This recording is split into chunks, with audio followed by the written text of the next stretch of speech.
Glória a Deus, paz a todos. É impressão minha, vocês estão mais bonitos hoje do que semana passada? Hã? É o clima? É o efeito do clima? Que maravilha, glória a Deus. Já orou pelas crianças? Já orou. As crianças então estão dispensadas. Vão com Deus, com as tias.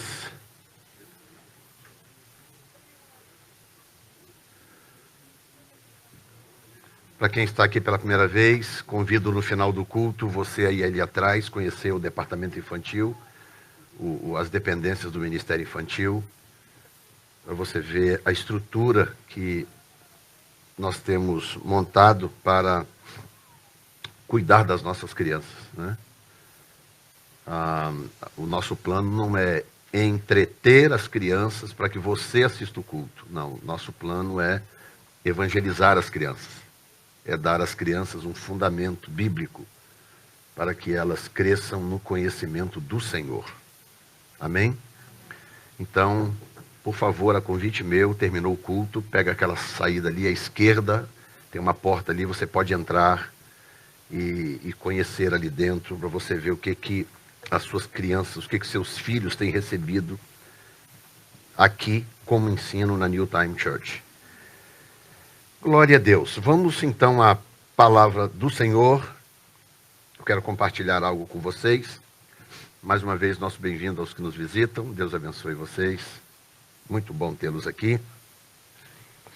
Eu quero ler contigo no livro de Josué, capítulo 7. Deve ser projetado ali, mas se você quiser manusear a sua Bíblia, também não faz mal. Pode abrir a sua Bíblia no livro de Josué, capítulo 7.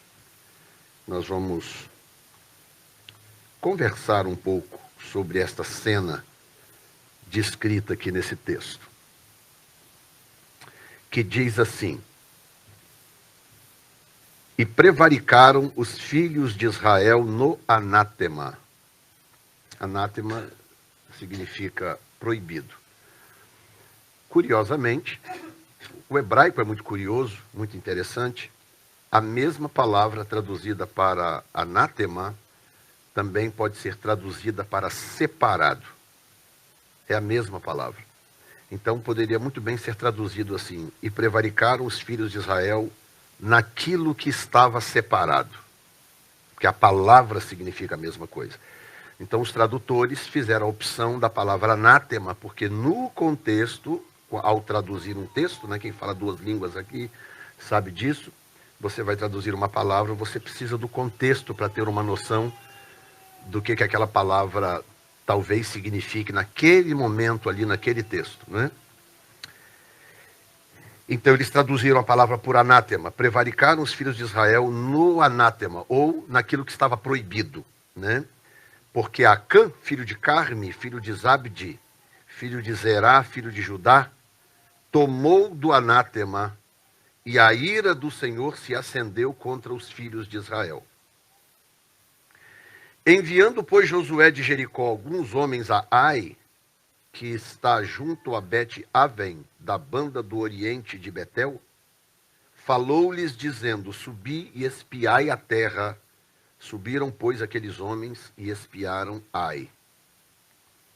E voltaram a Josué e disseram: não suba todo o povo, subam alguns 2.000 ou 3.000 homens a ferir a Ai. Não fatigues ali a todo o povo, porque poucos são os inimigos. Lê do engano. Assim subiram lá do povo alguns 3.000 homens, os quais, escute isto, fugiram diante dos homens de Ai. E os homens de Ai feriram deles uns 36. E seguiram-nos desde a porta até Sebarim perdão, e feriram-nos na descida, e o coração do povo se derreteu e se tornou como água. Então Josué rasgou as suas vestes e se prostrou em terra sobre o seu rosto perante a arca do Senhor até à tarde. Ele e os anciãos de Israel, e deitaram pó sobre as suas cabeças, ou seja, o dia inteiro, de manhã até à tarde. E disse Josué: Senhor Jeová, por que com efeito fizeste passar este povo o Jordão, para nos dares nas mãos dos amorreus, para nos fazerem perecer? Tomara nos contentáramos com ficarmos da além do Jordão. Senhor, que direi? Pois Israel virou as costas diante dos seus inimigos. E ouvindo isso, os cananeus e todos os moradores da terra nos cercarão e desarraigarão o nosso nome da terra. E então, que farás ao teu grande nome? Eu amo a resposta de Deus nesse texto, porque a resposta de Deus reflete algo interior. Josué está falando de algo externo. Os nossos guerreiros foram lá, guerrearam e perderam a guerra e voltaram envergonhados, porque perderam a batalha no campo de batalha. Então ele está falando de algo que aconteceu externamente. E a resposta de Deus é completamente diferente, porque Deus responde revelando algo interior. Então disse o Senhor a Josué: levanta-te, porque estás prostrado assim sobre o teu rosto? Então, eu imagino que o tom de Deus tenha sido mais ou menos o seguinte: está lá Josué: Senhor, olha o que aconteceu, que vergonha, meu Deus, o Senhor nos fez passar o Jordão, e agora nós perdemos essa guerra, olha o teu povo fugindo diante dos inimigos, lamuriando. Aí Deus interrompe Josué e fala assim: Josué, levanta-te, por que você está prostrado sobre o teu rosto? O que você está fazendo prostrado aí sobre o teu rosto? Ou seja, Deus ignora o motivo de Josué, ignora completamente a lamúria de Josué, porque a lamúria de Josué parte de um certo conceito. Ou seja, isso aqui deu errado, aquilo deu errado, ou isso aqui não está dando certo, porque por alguma razão Deus não quis fazer, Deus não quis me abençoar, Deus não quis abrir essa porta. Então a gente pega as consequências de certas coisas que não funcionam na nossa vida, coisas que não dão certo na vida da gente, e a gente transporta a culpa para Deus.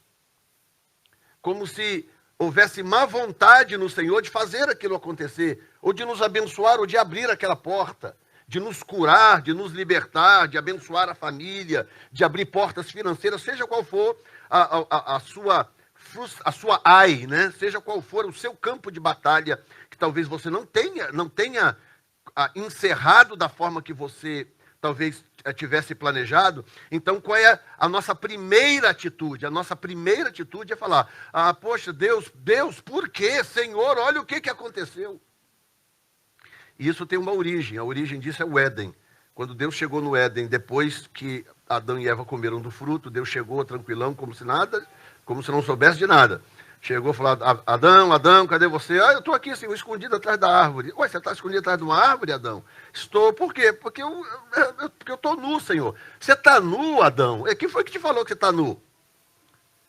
Senhor, eu comi do fruto. Você comeu do fruto, Adão? Por quê? Foi a mulher que o Senhor me deu. Tá vendo? O Senhor foi me dar essa mulher. O Senhor foi me dar essa mulher, o que deu? Ó? Tá vendo? Se eu estivesse sozinho, Senhor, nada disso tivesse acontecido. Se eu não tivesse me dado essa mulher, Senhor, nada disso teria acontecido. Ou seja, a origem é lá, é aquela tendência que nós temos de, em última instância, nós olharmos para Deus e dizer: por que o Senhor deixou isso acontecer? Por que o Senhor fez isso comigo? Eu lembro que é uma oração lendária minha, quando nós saímos de Colatina, uma igreja próspera, abençoada, era um ministério muito bom em Colatina, que nós tínhamos há 22 anos, eu estou aqui há 21, né? Então ficamos lá 10 anos. Então 30 e tantos, 31 anos atrás, né? Ficamos 10 e estamos aqui há 21. E aí, então, aconteceu tudo aquilo que eu já contei para vocês várias vezes, como que Deus nos tirou de lá e nos trouxe para cá. Só que Deus nos trouxe de lá para cá, ele não contou exatamente. Ele não sentou comigo numa cadeira e falou, senta aqui que eu vou te explicar como é que vai ser a sua trajetória nos Estados Unidos. Senta aqui, ó, vai ser assim, assim, assim. Ele nunca explicou nada, ele só falou, eu tenho um plano com você em outro lugar, eu vou tirar você daqui e vou levar para lá. Sabe aquela história de Abraão? Sai da tua terra, da tua parentela e vai para uma terra que eu te mostrarei?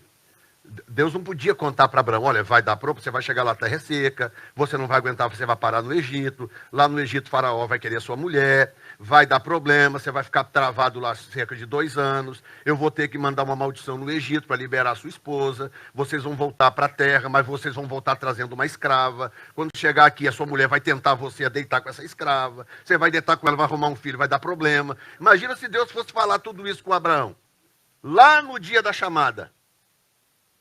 Não, Deus assume o ônus de ser um Deus todo-poderoso que administra o chamado plano que ele tem na sua vida em meio às suas deficiências. Diga algo comigo que talvez vai te curar de alguma coisa hoje à noite. Diga assim, as minhas deficiências não assustam a Deus. Que alívio, hein? Que maravilha. As minhas deficiências não assustam a Deus. Tipo, como se Deus fosse pego desprevenido. Ah, meu Deus, Abraão agora arrumou um filho com essa escrava. O que eu vou fazer? Como é que eu faço agora para levar esse plano a cabo? Deus não está nem aí. As pessoas vão se atropelando, vão tropeçando, vão chutando balde, vão isso e aquilo. E Deus vai conduzindo aquilo, Deus vai eliminando, cortando as arestas, acertando, corrigindo. E o plano central dele é fazer você chegar a um determinado destino. E ele não abre mão disto. Você, levante a sua mão direita, é um juramento solene e diga, eu vou chegar no meu destino final. Acabou. Nós fomos no Brasil agora recentemente, nós fomos primeiro a Fortaleza, uma cidade imensa, grande e tal, mas uma cidade onde não tem como você dirigir sem um GPS, principalmente pela primeira vez. Tem que ter o GPS, eu não sei para onde é nada. E eu confiava 100% no GPS. E lá é engraçado que lá só tem mão única, né? É uma cidade de mão única, né?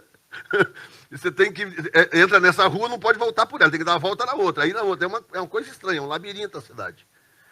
E aí o que acontece? A gente errava demais o caminho, errava demais, e entrava na rua errada e tinha que voltar. Quantas vezes entrei numa rua com uma seta enorme apontando para lá e eu entrando assim, aí tinha que manobrar depressa para voltar, aquela história toda.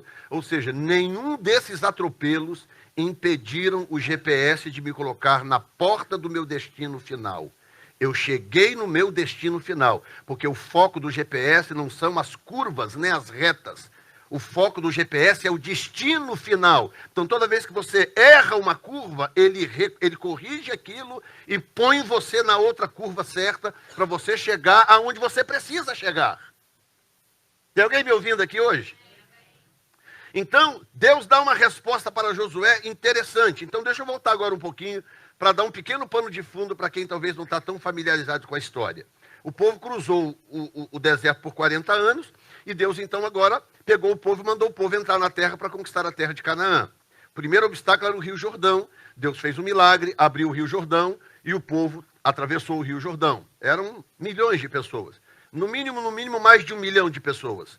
E essas pessoas cruzaram o Rio Jordão e agora eles estão do outro lado do Rio Jordão, já dentro da terra de Canaã.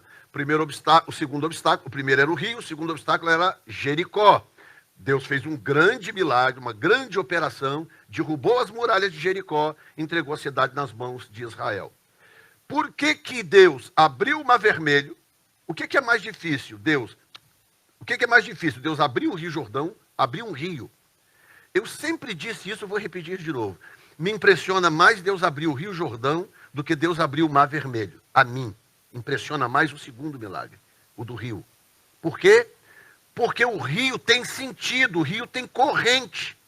A Bíblia diz que quando Deus abriu o rio, ele parou, o rio está correndo para cá, ele cortou o rio assim, cortou o rio, essa água continuou indo embora, foi embora, ela deságua no Mar Morto.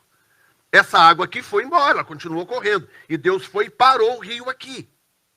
E a Bíblia diz que essa água que veio, ela foi ajuntando num montão. Ou seja, essa água veio, ela não tinha mais como continuar, porque Deus parou o rio.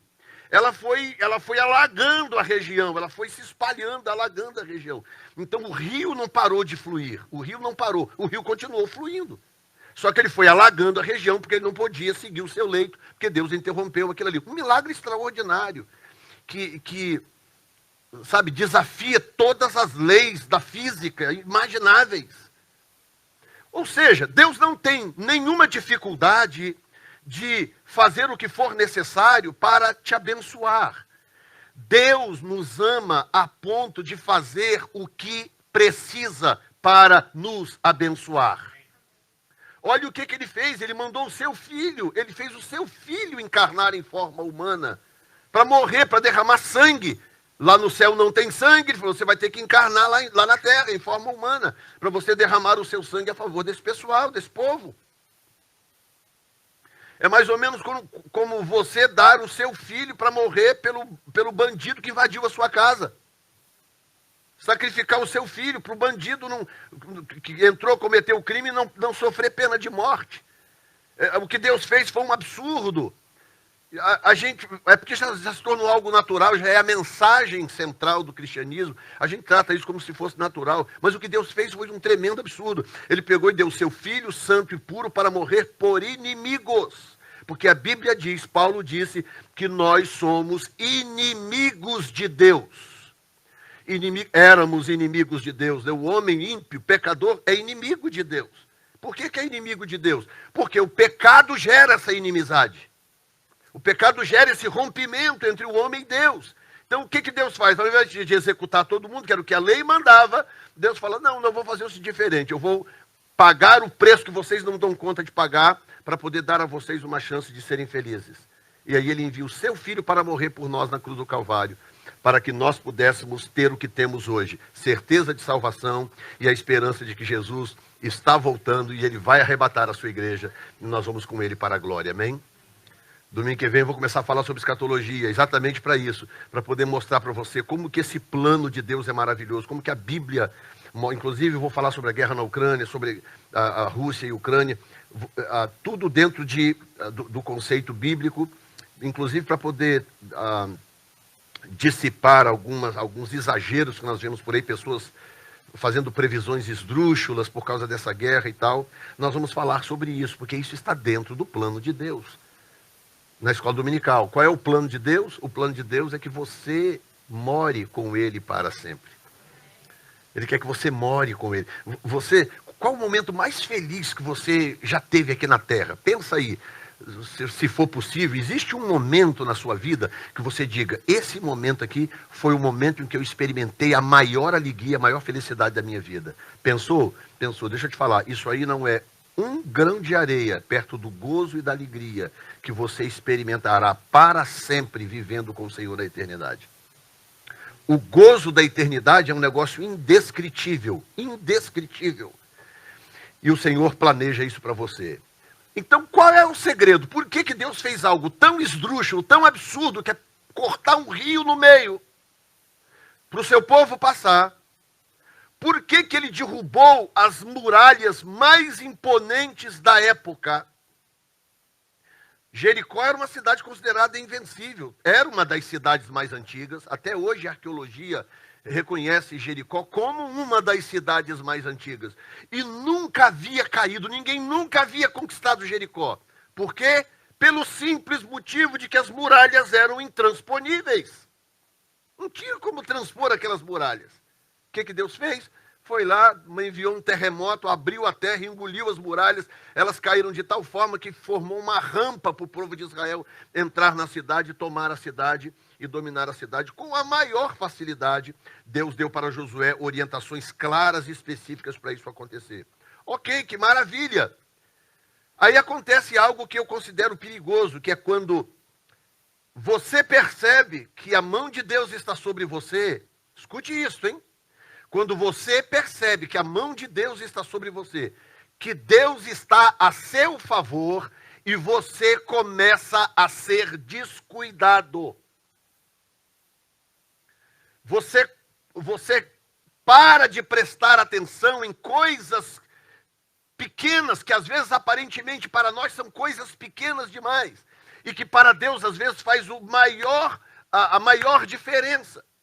Quando o povo perde a batalha, Ai era uma cidade pequena, geograficamente ela era mais ou menos um terço, menos da metade do que Jericó. Portanto, tinha um exército muito menor, um exército menos treinado. O perigo de guerra com Ai para o povo de Israel era muito, muito menor. Por isso que os espias foram lá, olharam a cidade e voltaram a falar: ih, Josué, é o seguinte, não esquenta com Ai, não. Olha, faz o seguinte, manda um... Engraçado, tem duas expressões do texto que também expressa algo do coração de Deus que eu quero tentar te mostrar. Eles viram para Josué e dizem: a Bíblia sempre foi muito clara, muito precisa nos seus números. Pode observar, por exemplo, quando o povo saiu do Egito, 12 tribos, você tem o número das pessoas de cada tribo. Números. Da tribo de Judá, 600 e não sei, 300 e não sei quantos mil. Da tribo de não sei quem, 68, os números de 12 tribos, ou seja, eles eram cuidadosos, eles contavam as pessoas. Números de todas as tribos, para dizer: olha, saíram do Egito tantos. Ok? Aqui acontece uma coisa que foge um pouco à regra. O texto diz que o versículo 4, pode ser versículo 3, diz assim: voltaram a Josué e disseram-lhe: não suba todo o povo, subam alguns 2 ou 3 mil. Tipo assim, Josué, o negócio lá está tão fácil. O negócio lá está tão fácil, Josué, que você não precisa se preocupar. Ou seja, não precisa nem contar os soldados. Pega um grupo assim, esse grupo aí vai. Pega uns 2 ou 3 mil. Gente, a diferença entre 2 e 3 mil é de 1000. São 1000 pessoas, mil pessoas. Não, manda uns 2 ou 3 mil, está resolvido, não é? Aí quando eles perdem, o engraçado é que diz assim, verso 4, assim subiram lá do povo alguns 3 mil. Ou seja, eu nem sei exatamente, era mais ou menos isso. Os quais fugiram diante dos homens de Ai. E os homens de Ai feriram deles uns 36. O número de mortos não aparece de forma precisa, porque eles estavam com tanta vergonha, eles estavam com a moral tão baixa, eles estavam tão arrasados, que eles não tiveram coragem de contar. É muito difícil contar 30 e poucas pessoas mortas. Sim ou não? Não! Qual é a dificuldade de alinhar os corpos e contar? 1, 2, 3, 30 e tantos. Nenhuma dificuldade. Então você vê que o resultado da guerra trouxe tanta vergonha, tanto opróbrio, que tipo assim, gente, enterre esse pessoal depressa, que eu não quero ver esses corpos. Enterre esse povo. E aí você vê um padrão. Se você trata algo de Deus de uma certa forma, com um certo descaso, você corre o risco de ter Deus tratando também a situação que te interessa com certo descaso. Quantos que foram para a guerra? Não sei, eu acho que uns 3 mil. Ah, é? É. Ok. Então, quantos que morreram? Quantos que morreram, Senhor? Não sei, uns 30 e poucos. Vocês não contaram, não? Não, então, que fique como está.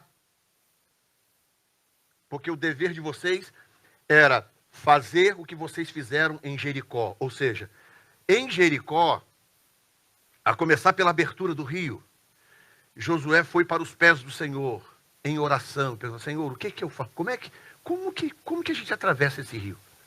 O Senhor quer que a gente fabrique canoas, jangadas? O que o Senhor quer? Como que eu vou cruzar 2 milhões de pessoas para o lado de lá? Aí o Senhor dá uma orientação: não, faz assim, assim, assim, assim, que eu vou abrir o rio para vocês.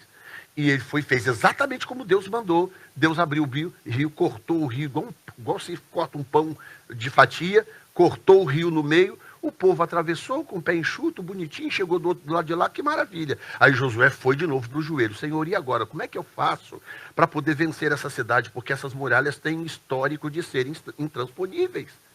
Como é que eu faço para resolver isso?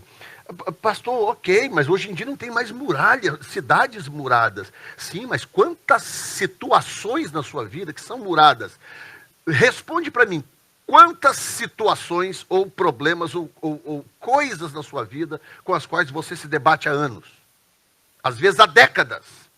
Que você não consegue vencer aquilo, você não consegue resolver aquilo. Parece uma cidade murada.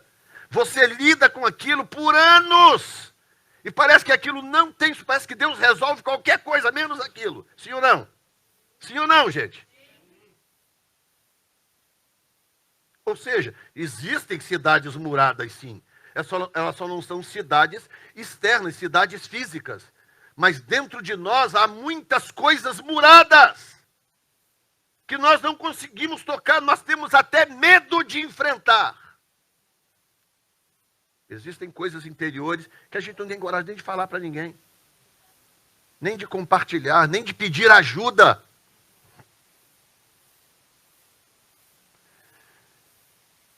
A atitude de Josué de falar, Senhor, e agora, como é que eu faço com essa cidade? Josué é simples, faz isso, isso e isso. Era um total de 13 voltas. Você dá uma volta durante 6 dias, no 7º dia você dá 7 voltas. E no final, com a arca na frente, no final, toca a trombeta e manda o povo gritar. O resto você deixa comigo. Era uma orientação meia estranha, meia sem sentido, comparando com o poder de resistência daquelas muralhas? Eram, mas e daí? Deus é Deus, ele faz do jeito que ele quer. Sim ou não? Do jeito que lhe interessa. Então, Josué fez exatamente como Deus falou, e aí as muralhas caíram e eles entraram e tomaram a cidade. Deus cansou de fazer coisas extraordinárias com orientações absurdas. No caso de Gideão, por exemplo, que eram 300 soldados contra 72 mil midianitas. Ainda tinha lá mais um povo lá que dava mais de 100 mil pessoas. Mas vamos ficar com os 72 mil midianitas. 300 soldados contra 72 mil midianitas. Meu Deus, como assim? Como é que você vai para uma guerra dessa? Ucrânia e Rússia. É mais ou menos o que você está vendo na Ucrânia e na Rússia. 300 contra 72 mil. A Rússia tem os armamentos mais modernos possíveis, assim como os Estados Unidos, mísseis nucleares, tem de tudo, né? Agora descobriram que a Rússia usou na Ucrânia uma arma nova que ninguém nem conhecia. Eles usaram lá na Ucrânia. Um míssil tão veloz, que ele é 6 vezes mais rápido do que a velocidade do som. Ele explode, ninguém nem viu o que aconteceu. De repente, pum, explode. O que houve? Não sei. O míssil é tão rápido que ninguém consegue ver o bicho. De tão veloz que é. 300 contra 72 mil. E aí, como é que você faz para vencer 72 mil soldados com 300? Ou seja, já está óbvio que esse tipo de guerra não requer uma solução natural. Porque a solução natural seria, me arrume mais 71.700. Eu tenho 300. Me arruma mais 71.700 para ficar pelo menos elas por elas. Ou, na pior das hipóteses, 72 mil, me arruma aí 35 mil. Né? 36 mil. Me arruma 36 mil aí, metade, porque eu treino bem esses soldados, cada um mata 2. Entendeu? Entende a rota do raciocínio das soluções naturais. Essa é a rota que o nosso pensamento toma para soluções óbvias e naturais quando nós estamos diante de desafios. E Deus é tão respeitoso, que quando você decide que você vai resolver sozinho o problema, e tem gente teimosa, hein? Meu Deus do céu. Tem gente teimosa. E o cara está lá se debatendo e fazendo um cálculo, 72 mil, eu tenho 300, espera um pouquinho, se eu tiver não sei o que lá, mas eu não tenho 36 mil, não dá para matar só 2, se eu tivesse 10 mil, cada um matava 7, mas aí sobra mais 2 mil, e fica aquela coisa, e aí não, eu só tenho 300, meu Deus, quantos que cada um tem que matar para 300 vencer? E o cara está lá pensando, e sabe o que Deus faz? Deus fica na dele, Deus fica tranquilo, porque no mundo de Deus, tudo funciona em ordem. Tudo funciona em perfeita ordem. E Deus está lá tranquilo, despachando lá, porque ele é rei, né? Ele tem um reino. Então Deus trabalha. Jesus falou, meu pai trabalha até agora e eu trabalho também. Deus não fica só lá no trono, me adorem, me adorem. Ei, você está desafinado, melhora aí. Ei, troca esse instrumento. Vamos lá, todo mundo adorando. Não, Deus trabalha, ele criou o universo, ele precisa manter esse universo funcionando. Ele criou você, ele tem que manter você respirando. Deus tem muita coisa para fazer. Muita, então ele trabalha. Ele não está lá parado o tempo todo, só esperando você resolver, decidir o que você quer da vida, para decidir se ele vai intervir ou não. Não, você quer continuar somando para ver se 300 vence em 72 mil? Ok, enquanto ele vai somando lá, vem cá, o Gabriel, é o seguinte, ó, faz assim, assim, fulano, você vai lá naquela galáxia tal, que parece ter uma estrela lá que deu problema, resolve para mim, você, fulano, resolve não sei o que lá, olha, você vai lá e termina essa parte da Nova Jerusalém que ainda está faltando, Deus está trabalhando. Enquanto eu e você estamos batendo cabeça, ele trabalha. O povo de Israel no Egito, escravo, né? O tempo todo não foi de 400 anos, nós vamos usar o termo só para a gente entender. Escravos lá, 400 anos no Egito. Escravos. Aí um belo dia, Deus aparece para Moisés e fala assim, lembrei do povo de Israel. Lembrei da aliança que eu fiz com Abraão, Isaac e Jacó. Tipo assim, meu Deus, mas que memória ruim é essa? Levou 400 anos para o senhor lembrar. 400 anos para o senhor lembrar que o povo está escravo no Egito. Não, não é a memória de Deus que é ruim. É porque levou 400 anos para o povo clamar. Clamar. Até eles clamarem, eles estavam, sei lá, planejando uma rota de fuga, como é que nós vamos fazer, como é que nós vamos matar esses soldados egípcios, como é que não sei o quê, procurando as soluções normais, as soluções óbvias para problemas grandes demais para serem resolvidos pela nossa inteligência. Tem que chegar uma hora que eu tenho coragem de dizer, ok, eu me rendo, eu não consigo resolver isso aqui, eu preciso do socorro de Deus. E aí me prostrar diante de Deus e pedir a Ele socorro. Quem sabe perdão por ter permitido que a situação chegasse até onde chegou. No dia que o povo cansou de sofrer, gerações e gerações cansaram de sofrer, aí clamaram ao Senhor. O texto diz, e o povo de Israel clamou ao Senhor. E o Senhor então foi lá e visitou Moisés, que já estava exilado nessa época. Ou seja, Deus não tem dificuldade de agir. Ele não vai invadir o meu espaço, ele não vai invadir o seu espaço. Tem alguém me entendendo aqui hoje? Na praga das rãs, que Faraó já estava bem machucado, já com várias pragas anteriores, aí falou, ok, Moisés, ok, pede o seu Deus para tirar essas rãs daqui, pelo amor de Deus, não aguento mais essas rãs. Aí Moisés fala assim, ok, quando é que você quer que eu ore para as rãs irem embora? Aí, isso era a tardinha de um dia. Faraó acabou de dizer, não estou aguentando mais essa praga. Pede o seu Deus para poder tirar essa praga. Aí Moisés, ok, você quer que eu ore quando? Aí ele fala assim, amanhã.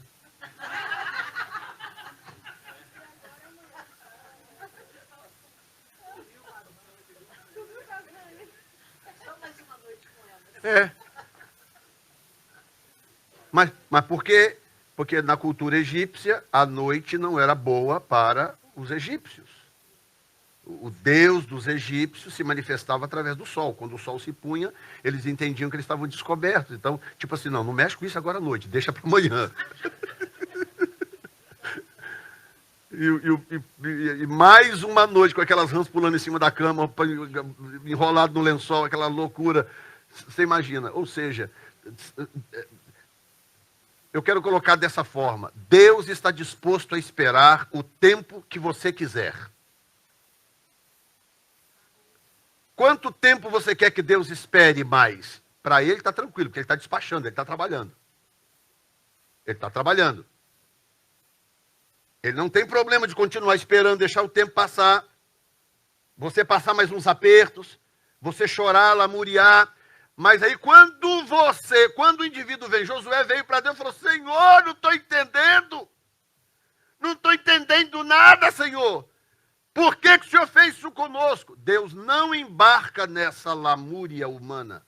Deus não embarca nisso. Senhor, por que que isso nos sobreveio? Josué, levanta, o que você está fazendo aí com o rosto no chão? Levanta, Josué! Rasgou a roupa, veio reclamar. Então disse o Senhor, levanta! Por que que você está prostrado com o rosto no chão? Aí o Senhor diz assim, Israel pecou. Josué trouxe um problema externo. Senhor, que vergonha. O povo fugiu de diante dos seus inimigos. E eles mataram aí, sei lá, uns 30 e poucos, Senhor. Aí o Senhor fala assim, para de reclamação, levanta, tira o seu rosto do chão, porque Israel pecou. Ou seja, você está focando no problema externo, o problema é interno. O problema é interior. A aliança que o povo tem comigo foi quebrada. O poder de Deus, entenda isso, eu vou usar uma linguagem simples. Essas lâmpadas estão acesas porque tem um fio saindo daqui de dentro. Sai um fio daqui de dentro. Essa apaga lá, né? Aquela apaga essas duas. As de lá apaga as duas de trás. Tem um fio saindo dali. Não é mágica, não existe mágica. Aqui não existe um milagre extraordinário. Não, tudo pode ser explicado com a lei da física. Você não vê, mas aqui dentro tem um cabo correndo, passa por cima desse negócio aqui, vai, entra aqui, tem um aparelhinho chamado reator, conecta nesse reator. Os reatores têm cabos jogando nas lâmpadas. E aí parece, uau, que milagre. Não, não é milagre. Existe uma razão para isso estar acontecendo. A energia que torna isso possível, ela está fluindo por algo contínuo. É a mesma coisa se eu e você interromper. Se você pegar um alicate e for ali cortar, cadê o nosso eletricista? Cadê o tá lá dentro, o Alexandre. Pegar um alicate e for lá e cortar o cabo, o que acontece com a lâmpada? Apaga a lâmpada, aí adianta ficar naquela choradeira. Meu Deus, Senhor! Senhor, eu tenho medo de escuro, olha o que aconteceu, Senhor.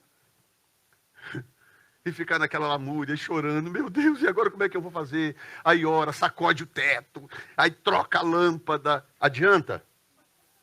Não. Aí naquela choradeira vem o Alexandre, que é eletricista. Vem o Alexandre, olha a lâmpada, abre a caixinha ali, quando ele abre a caixinha, fala, ei, levanta do chão, tira o rosto do chão. Por que você está chorando? Estou chorando porque essas lâmpadas apagaram, eu tenho medo de escuro, daqui a pouco escurece.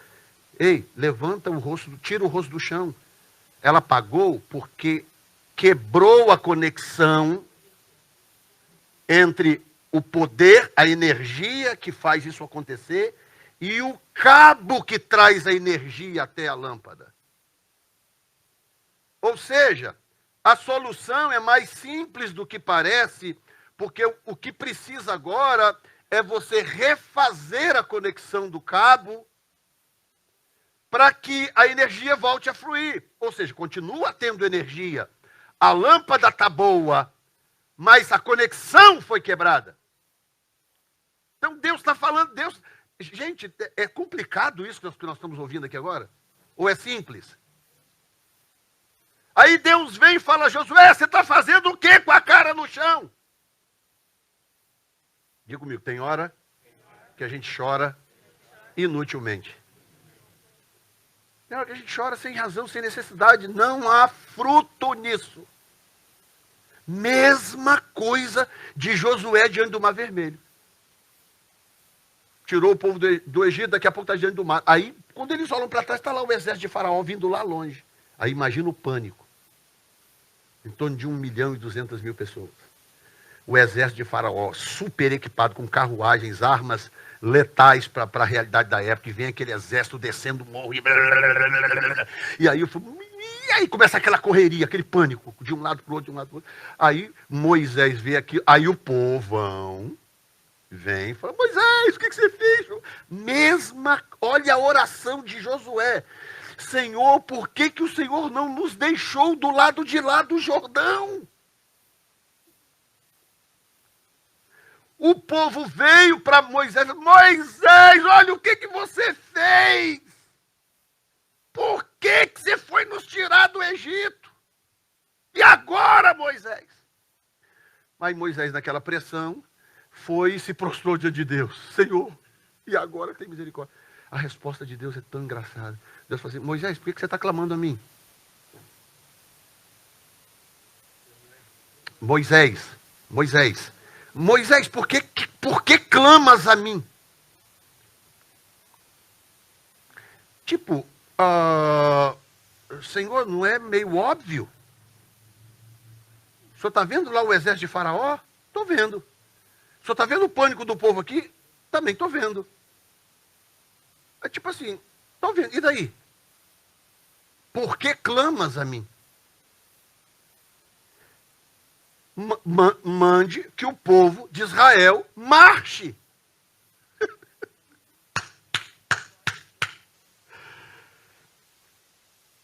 Na mente de Deus a solução para tudo.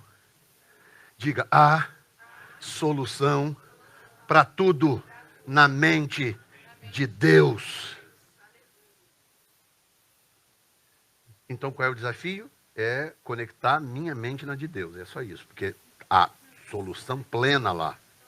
Só isso, eu preciso conectar minha mente na mente de Deus. E isso é uma questão de sintonia, igual rádio. Pode colocar aqui 30 rádios aqui dentro. Todos eles não vão dizer nada. Aí você começa a ligar os rádios. Vai mexendo o botão, cada um sintoniza uma frequência diferente. Daí a pouco um está falando entra alguém falando da guerra da Ucrânia, aí o outro rádio entra alguém falando da economia, aí o outro rádio entra alguém falando do Biden, aí outro rádio entra alguém falando da vitória do Flamengo no Vasco daqui a pouco, aí outro rádio entra alguém falando... E começa a coisa a acontecer. Ou seja, vários rádios, todos eles têm o potencial de dizer coisas, mas eles precisam estar na conexão certa.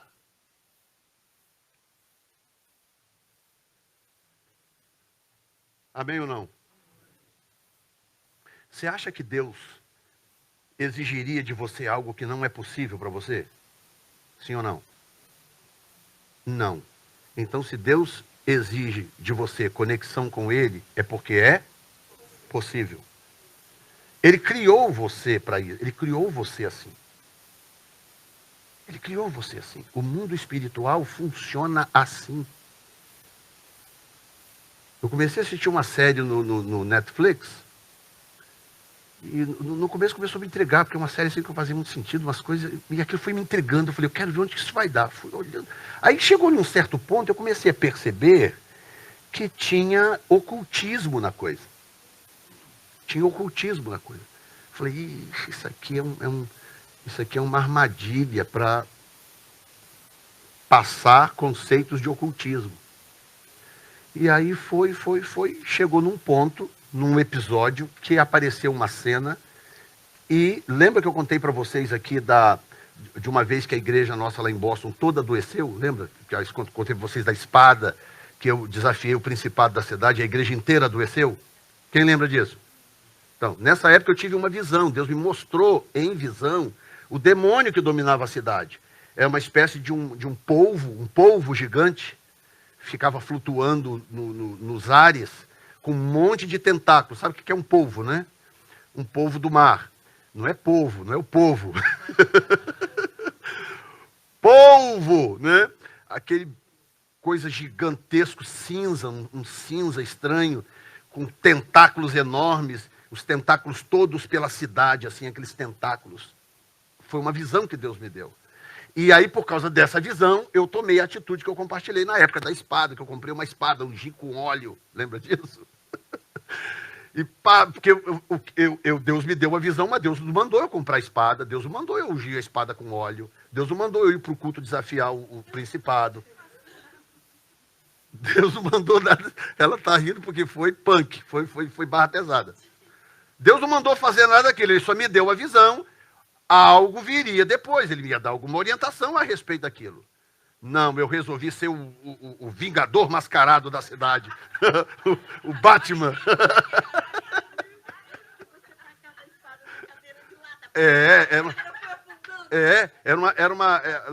Lá tinha umas cadeiras, a igreja lá era de banco, mas tinha umas cadeiras dessas de lata, de abrir, de escola, né? Sei lá, essas de lata. Nós jogamos essa espada fora há pouco tempo atrás, não foi? Ela estava guardada no storage. Eu vou trazer a espada aqui para vocês verem um dia. Aí vocês me arrumam uma cadeira,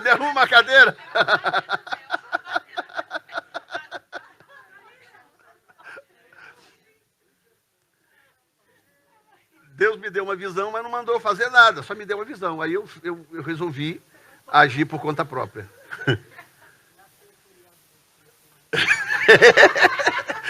Alguém ouviu contar e nasceu o feriado. E aí, pá, aquele negócio todo, já contei, não vou repetir a história, né? E aí, naquela semana, a igreja inteira adoeceu, vocês lembram da história. Aí eu estou assistindo o seriado, daí a pouco aparece uma cena quase idêntica ao que eu vi na visão. É a segunda vez que isso me acontece.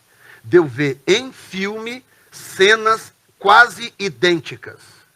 Parece uma cena de um polvo gigante, usando uma moça como se fosse médium, uma coisa assim, com aqueles tentáculos, manipulando a mente da moça. Quando eu olhei, eu falei, meu Deus!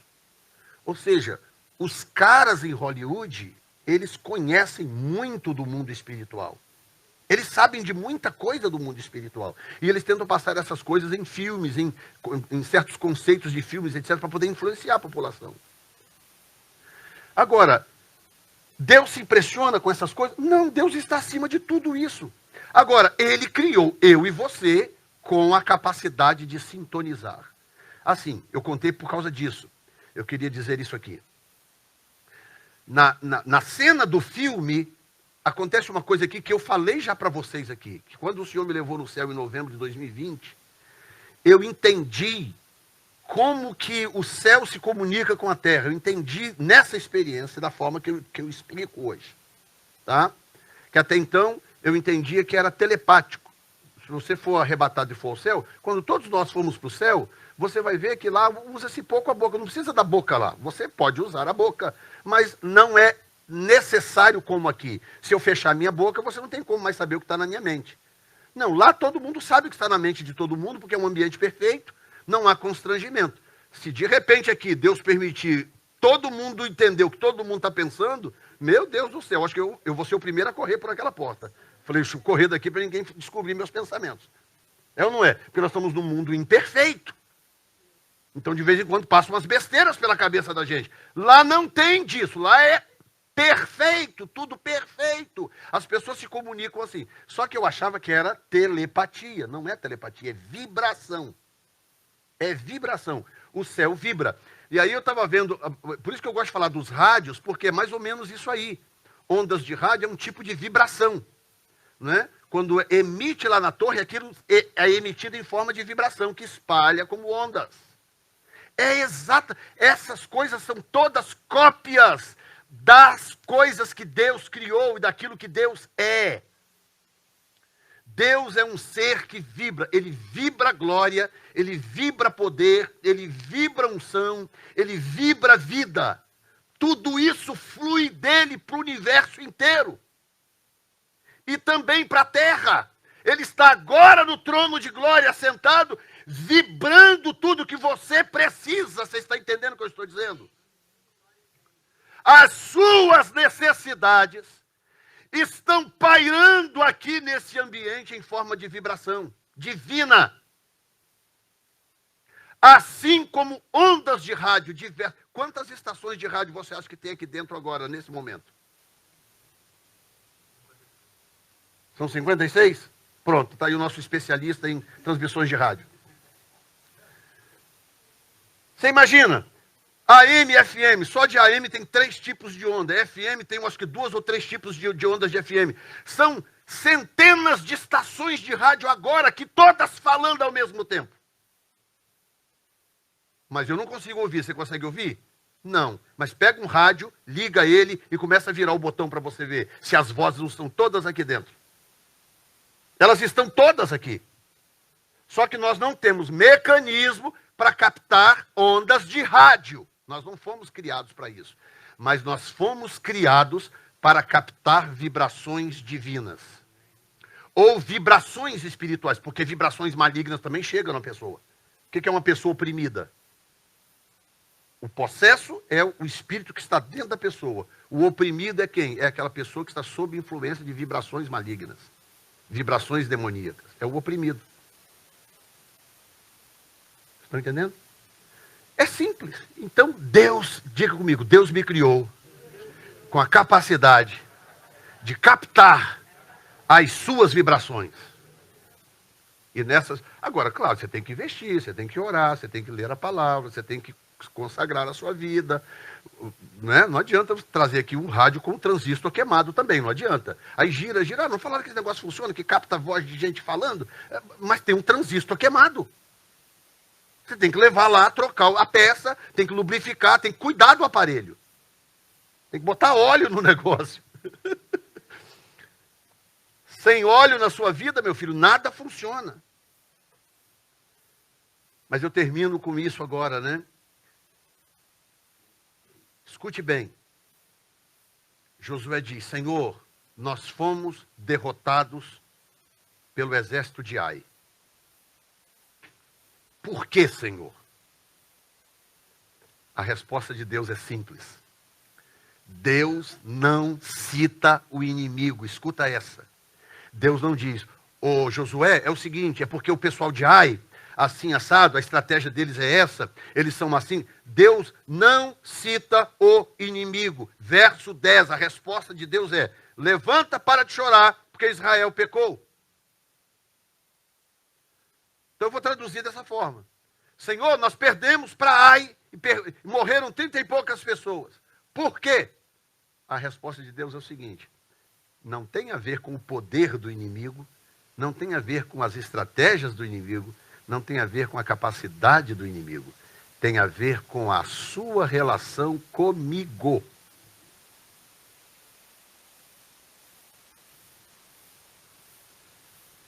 Se você está perdendo alguma frente da sua batalha, você não precisa descobrir quem é o inimigo. Não, deixa eu mapear aqui o inimigo, não quer o fulano de tal, não, esse demônio é isso, comprar espada, bater na cadeira. Você não precisa de nada disso. Você precisa focar no, ok, está dando errado por alguma razão. Tem alguma coisa quebrada na minha aliança com o Senhor. Porque não é o poder, não é que o inimigo, meu Deus, esse inimigo é terrível. Ele é terrível. Ele não presta. Ele é um cabra ruim. Mas as minhas derrotas e as suas derrotas não têm a ver com isso. Tem a ver com como está a minha e a sua relação com o Senhor. Nós temos que focar na nossa relação com o Senhor. Eu conheci um pastor americano chamado John Broiler. Ele ia muito no Brasil na época, que eu era recém-consagrado, estava começando meu ministério. Ele ia muito no Brasil, um homem de Deus, pregou inclusive na nossa igreja, pregou em eventos no estado. E um dia ele contou uma experiência que eu nunca esqueci. Ele dizendo que ele estava no aeroporto de Nova York para embarcar para o Brasil. De repente, ele viu vários homens, uns 4 ou 5 homens de terno, muito bem assim, todos muito parecidos. Ele achou aquilo curioso e chegou perto. Ei, tudo bem, tudo bem. Ah, vocês estão indo para o Brasil? Sim, estamos indo para o Brasil e tal. Falei, que legal e tal. Aí um deles, mais aberto, começou a conversar e tal. Eu falei, eu sou pastor, eu vou no Brasil, faço conferência, eventos lá e tal. O que vocês estão indo fazer no Brasil? Não, nós estamos indo no Brasil investigar derrames de dólares falsos. Tem quadrilhas no Brasil que estão falsificando dólares e nós somos do FBI, nós estamos indo para o Brasil para poder assessorar as autoridades brasileiras a investigar essas quadrilhas. Aí ele pegou e falou assim, uau, que tremendo. Porque eles não dão conta de fazer? Eu falei, não, porque o dólar é controlado pela inteligência americana. Aí ele pegou e falou assim, uau, que tremendo. Então vocês devem gastar muito tempo pesquisando dólares falsos para vocês conhecerem, né? Ele falou, não, nós nunca gastamos um minuto estudando o dólar falso. Nós passamos a vida inteira estudando o dólar verdadeiro, o real. O dólar real, o verdadeiro.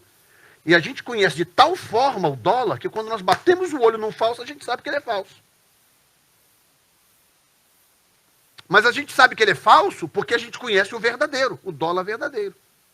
Todos os detalhes de segurança da nota. Então, quando a gente olha, às vezes não precisa nem passar na máquina. A gente bate o olho e fala, esse é falso. Ele contou essa experiência e aplicando dessa forma, né? Fala, você identifica a ação maligna, você conhece o diabo e as estratégias do diabo, se você gastar tempo com Jesus. Você não tem que passar a sua vida estudando o diabo. Pastor, o senhor é contra seminários de guerra espiritual? Eu não sou contra nada disso, não estou falando disso. Eu estou dizendo que às vezes as pessoas estão armando desculpas justificativas para os seus fracassos. Diga comigo, meu fracasso só tem uma explicação. Há algum problema na minha relação com o Senhor. A coisa é entre você e o Senhor. Quando você se aproxima dele, você começa a buscar o Senhor e você começa a querer relacionamento. E esse relacionamento não pode ser desenvolvido só na igreja, gente. Não pode. Você tem que no seu dia a dia querer. Essa mensagem tem que ecoar aqui no seu inconsciente aqui atrás e dizer para você, eu preciso desenvolver essa relação com o Senhor. Senhor, como é que eu faço para desenvolver essa relação contigo? E aí você começa a se aproximar de Deus, vai se aproximando dele, e aí você começa a identificar os problemas e as tramas e as tramóias malignas. Mas porque você está próximo do Senhor. O Senhor é luz. A Bíblia diz, Deus é luz e nele não há treva nenhuma.